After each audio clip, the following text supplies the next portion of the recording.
सबसे पहले देखते हैं हम लोग ये नास्दाक। ठीक है, नास्दाक डेली पे तो वीक मंथली पे तो अच्छा ही है। और वीकली पे ये देखो, यहाँ पे जो एरिया है ना जो हमने मार्क किया था, यहाँ पे स्टिल अभी भी थोड़ा सा कुछ ना कुछ यहाँ पे चल रहा है। ठीक है, अब ये अब इसी को बोलते हैं डिस्ट्रीब्यूशन फेज। अब यहाँ से वो ऊपर की तरफ ब्रेकआउट देगा या नीचे की तरफ देगा, लेकिन ये बहुत ज़्यादा टाइम स्पेंड कर रहा है ना। अगर एक अच्छा ट्रेंड है तो वो आपका एक नीचे बाउंस आता है एंड देन वो क्रॉस हो जाता है, और यहाँ पे आने के बाद सिर्फ छोटे छोटे कैंडल, छोटे छोटे कैंडल, एक बार, दो बार, तीन, चार, पांच बार ये ट्राई कर रहा है। अभी ये फिफ्थ वीक है इसका। ठीक है, फिफ्थ वीक में ये गैप एरिया को वो नहीं तोड़ पा रहा है। एक बार गया 60 से, यहाँ पे रिजेक्शन मिला, फिर 60 पे आया, यहाँ रिजेक्शन, फिर यहाँ रिजेक्शन। मतलब 60 को ये लग रहा है कि क्रॉस नहीं कर पा रहा, तो थोड़ा सा यहाँ पे ये कमज़ोर हो रहा है। और आज एक मतलब एक रेड कैंडल था, उसके बाद प्रो गैप था, जो एक्साइटमेंट था वो निकल गया। फिर आज वापस एक प्रो गैप है। मतलब वोलेटिलिटी है यहाँ पे, बट किसी भी साइड हमको कोई डिसीजन नहीं मिल रहा है, कंप्लीटली इनडिसीजन है। ये जो रेंज है ना, इसी रेंज में ही मार्केट जो है ये घूम रहा है। ठीक है, तो अब ये किस तरफ जाएगा यहाँ से पता नहीं। कुछ एग्रेसिव हमको रेड कैंडल मिलना चाहिए कहीं भी, एटलीस्ट वीकली पे, है ना। तो वीकली पे भी ऐसा कोई सिग्नल नहीं है, ना ही डेली पे। तो कुछ नहीं, सिर्फ सिंपल साइडवेज चल रहा है इस रेंज में नास्डॉक। ठीक है, डाउ जोन्स हमारे देखें हम लोग, तो डाउ जोन्स भी अपन देखेंगे तो ऐसे ओवरऑल देखूंगा तो मेरे को अप ट्रेंड दिख रहा है, कोई प्रॉब्लम नहीं है। ठीक है, लेकिन यहाँ पे अगेन आके ये जो इतना टाइम स्पेंड कर रहा है, ये जो है ये थोड़ा सा है। और यहाँ पे मैं देखूंगा तो ये ऐसा है, और यहाँ पे आरएसआई में भी डाइवर्जेंस है। ठीक है, तो अब कहीं ना कहीं हमको इसमें डिसीजन मिलना चाहिए। कहीं वीकली पे एक रेड कैंडल बन रहा है, और आज मतलब वो हैमर ही है मेन। तो कुछ यहाँ पे अगर रेड कैंडल मिले तो हम सोचे कि हाँ कुछ वीकनेस है, ऊपर की तरफ ब्रेकआउट मिले तो हमको समझे कि हाँ ये कुछ ऊपर की तरफ कुछ हो रहा है। लेकिन कुछ भी नहीं है, यहाँ पे आके वो जस्ट एक रेंज बाउंड है। इस सेम विथ तो जो है S&P, है ना, ये भी 60 को स्ट्रगल कर रहा है, बार बार कोशिश कर रहा है, नहीं जा पा रहा है। लेकिन मूविंग एवरेज के ऊपर ये अभी भी मेंटेन है। ठीक है, ये इनसाइड कैंडल एट वीकली पे आया इस बार का। तो अभी आज का क्लोजिंग कैसा होता है, ब्रेकआउट होगा क्या होगा, अब ये देखना है। बाकी अगर हैंसैंग देखें तो ये भी सेम एक रेंज बाउंड है वीकली में। एक रेंज के अंदर काफ़ी हफ्तों से ये ऐसे ही चल रहा है, ना ऊपर की तरफ ब्रेकआउट है ना नीचे की तरफ ब्रेकआउट। ठीक है, अभी रेजिस्टेंस पे है ये। कोरिया तो अच्छा चल रहा है, जापान भी अच्छा चल रहा है, मलेशिया भी अच्छा चल रहा है, स्ट्रैट्स भी अच्छा चल रहा है, डैक्स भी कोई प्रॉब्लम नहीं है, यूरो स्टॉक्स भी ठीक है, CSC भी ठीक है, UK 100। तो मेजर जो है वो ठीक है ना। फ्रांस में थोड़ा सा रिट्रेसमेंट हुआ है। गोल्ड तो सही है, थोड़ा सा रेंज बाउंड अभी 2 4 दिन से है, अब यहाँ से ब्रेकआउट होगा वापस ऊपर की तरफ। सिल्वर भी सेम, कॉपर कंसोलिडेशन के अंदर है। ठीक है, तो मोस्ट ऑफ द जो है ठीक ठाक है या साइडवेज है जो हमको दिख रहा है डेली पे। वीकली पे भी अच्छे हैं। ठीक है, अब हम लोग अपना देखते हैं निफ्टी का, कि निफ्टी के साथ क्या प्रॉब्लम है। ठीक है, सबसे पहले मैं देखता हूँ अगर सेंसेक्स, तो सेंसेक्स पे भी क्या हो रहा है कि एक ट्रेंड चल रहा था। ठीक है, ये ट्रेंड था, ये ट्रेंड ब्रेक हुआ। उसके बाद ये सपोर्ट एरिया एक था 84 500 का, जिससे बाउंस होके जा रहा था, वो टूट गया। अब उसके टूटने के बाद ये एक मेजर सपोर्ट एरिया यहाँ पे 83 500, 83,000 का।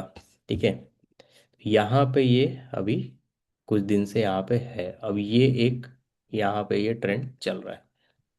ठीक है, अब यहाँ पे फिर ये क्या हो गया, यहाँ पे आके एक जगह रेंज बाउंड हो गया।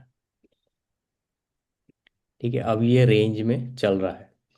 तो अब ये डिस्ट्रीब्यूशन फेस है अगेन, एक ट्रेंड, फिर कंसोलिडेशन जो हम लोग बोलते हैं। तो या तो ये ऊपर की तरफ ब्रेकआउट होगा या नीचे की तरफ होगा।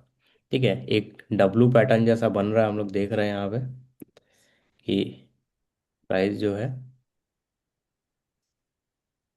यहाँ पे देखें हम लोग यहाँ से ऐसा, ऐसा, है ना, ऐसा ये एक डब्लू जैसा बन रहा है। अब ये या तो ऊपर की तरफ निकल जाना चाहिए या नीचे की तरफ निकल जाना चाहिए। ठीक है, तो ये ट्रेंड लाइन को नहीं तोड़ रहा है, और ट्रेंड लाइन को रेस्पेक्ट कर रहा है अभी भी। ये ट्रेंड लाइन को निकल के ब्रेकआउट इसका हो जाना चाहिए था। ठीक है, तो अभी अगर मैं वीकली पे देखूं तो वीकली पे भी सेम एक एनगल्फिंग कैंडल है, और उसके बाद एक छोटा सा पॉज कैंडल है। ठीक है, तो ये कैंडल जो है ना, यही सबसे ज़्यादा डेंजरस है, क्योंकि ये पूरा पिक्चर चेंज कर दिया अभी तक का। ठीक है, डबल टॉप हुआ, उसके बाद बड़ी कैंडल है, अब ये छोटा सा पॉज है। अब ये रिकवर होता है कि नीचे की तरफ जाता है, ये देखने वाला है। अदरवाइज शॉर्ट टर्म में तो मेरे को डाउन ट्रेंड में ये दिख रहा है अभी भी।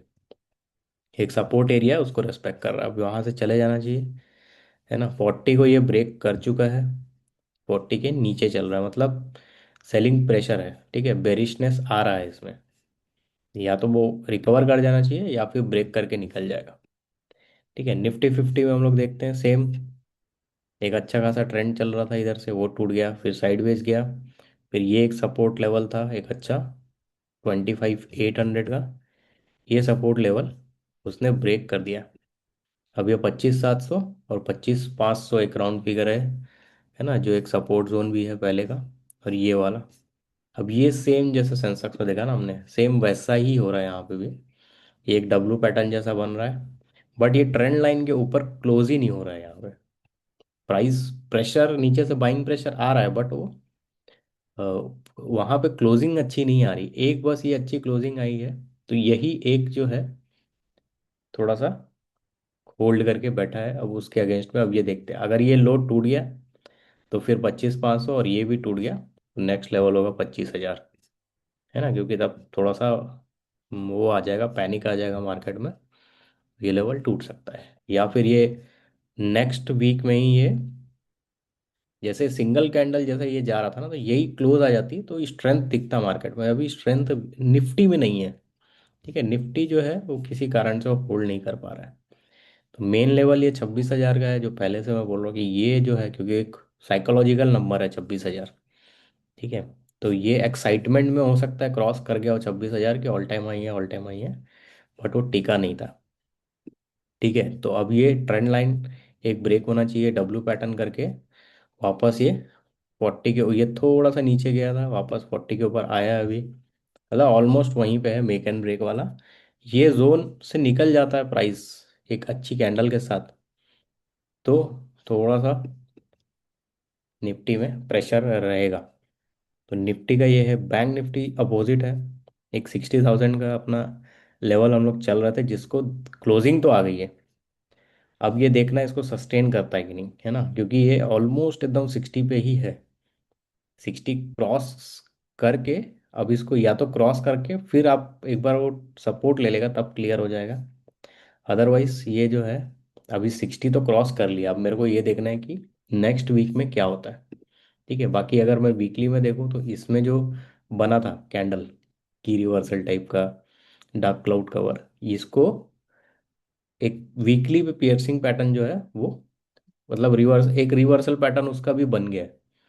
तो बैंक निफ्टी तो है वो एक थोड़ा सा सेफ जोन में आ गया है। अब देखना है कि यहाँ से ये ऊपर की तरफ निकल जाना चाहिए, या छोटा सा एक पुल बैक देके वापस कंटिन्यू करना चाहिए। ये एक ट्रेंड लाइन था, इसको तोड़ा, ये ट्रेंड लाइन था, इसको ये क्रॉस करके निकल गया, तो ये वाली ट्रेंड लाइन से ही निकल गया। अब 60 पे जो है ये अटकना नहीं चाहिए, और निफ्टी अगर कंटिन्यू करेगा तो हो सकता है बैंक निफ्टी पे थोड़ा सा प्रेशर आए। ठीक है, फिन निफ्टी भी देखा तो फिन निफ्टी भी फुल साइडवेज है। तो और बाकी अगर हम लोग इंडाइसेस देखते हैं तो आईटी में जो है वो वीकली चार्ट देखते हैं। आईटी थोड़ा सा आ रहा है, बट अभी भी वीकली 60 पे है, क्रॉस नहीं हुआ है। हाँ, क्रॉस हो जाएगा तो ये, क्योंकि मतलब इट्स कॉमनली सीन ना कि मार्केट नीचे जाता है तो आईटी जो है वो बैलेंसिंग के लिए ऊपर जाता है। पीएसयू बैंक्स ये तो क्लियरली अभी भी विनर है, कोई प्रॉब्लम नहीं है। निफ्टी बैंक, जो बैंक निफ्टी अपना आ रहा है। प्राइवेट बैंक थोड़ा सा स्ट्रगल कर रहे हैं, ठीक है। पीएसयू बैंक्स ही बैंक निफ्टी को आगे लेके जा रहा है। रियल्टी 40 पे आया है। सेंसेक्स है ये तो। Mid cap, Nifty 50, fin Nifty देख लिया हमने। आईटी, ठीक है। इंफ्रा, ये इंफ्रा में सबसे बड़ा डेंट है जो 60 क्रॉस करके वापस नीचे आ गया। एफएमसीजी, पीएसई साइडवेज है। मीडिया तो नीचे जा रहा है। स्मॉल कैप भी नीचे जा रहा है। ऑटो भी जो था थोड़ा सा अच्छा एक ब्रेकआउट आया था, लेकिन 2 वीक में वो कैंडल एनगल्फ हो गया है, ठीक है। तो अब 59 थोड़ा सा डैमेज कर दिया है 60 को। लेट्स सी कि अब मूविंग एवरेज सस्टेन करता है कि नहीं, ठीक है। तो दो तो क्लियर हमारे पास विनर है जिस पे हमको फोकस करना है। मेटल्स क्लियर विनर है। एनर्जी तो फिर नीचे जा रहा है। कंज्यूमर ड्यूरेबल नीचे जा रहा है। तो वो निफ्टी पे प्रेशर इसीलिए बना हुआ है कि मेजोरिटी ऑफ जो इंडाइसेस है ना दैट आर गोइंग डाउन। तो तीन ही है जो एक, तीन में भी दो बोल सकते हो। ऑटो में भी अब थोड़ा प्रेशर दिख रहा है, बट मेटल्स और पीएसयू है जो अभी तक रोक के रखे हैं। अदरवाइज बाकी सब जो है नीचे जा रहा है। इसलिए बैंक निफ्टी अलग डायरेक्शन में है, निफ्टी अलग डायरेक्शन में है। बट देखना यह है कि निफ्टी का जो प्रेशर है वो बैंक निफ्टी हैंडल कर पाता है कि नहीं, ठीक है। क्योंकि अगर बैंक निफ्टी को लूज कर गया है स्ट्रेंथ तो निफ्टी डेफिनेटली एक मेजर डेंट पड़ने वाला है उसमें। तो निफ्टी जो है अभी अंडर प्रेशर है अभी भी। तो कुछ ऐसा स्ट्रेंथ नहीं है अभी मार्केट में जब तक हमको क्लियर सिग्नल नहीं मिलता, कुछ डब्लू पैटर्न बन के ब्रेकआउट नहीं मिलता। और बैंक निफ्टी भी जो है अब 60 को क्रॉस करना चाहिए। क्योंकि निफ्टी अगर थोड़ा सा भी स्टेबल हो गया, यहाँ से सपोर्ट हमको दिखाएगा, इट मीन्स कि बैंक निफ्टी निकल जाएगा क्योंकि ऑलरेडी वो स्ट्रेंथ में है। तो निफ्टी का ये ट्रेंड लाइन से निकलना जरूरी है। 25,700, 25,700 800 के लेवल के ऊपर आना चाहिए, ठीक है। बैंक निफ्टी 60,000 के ऊपर सस्टेन करना चाहिए।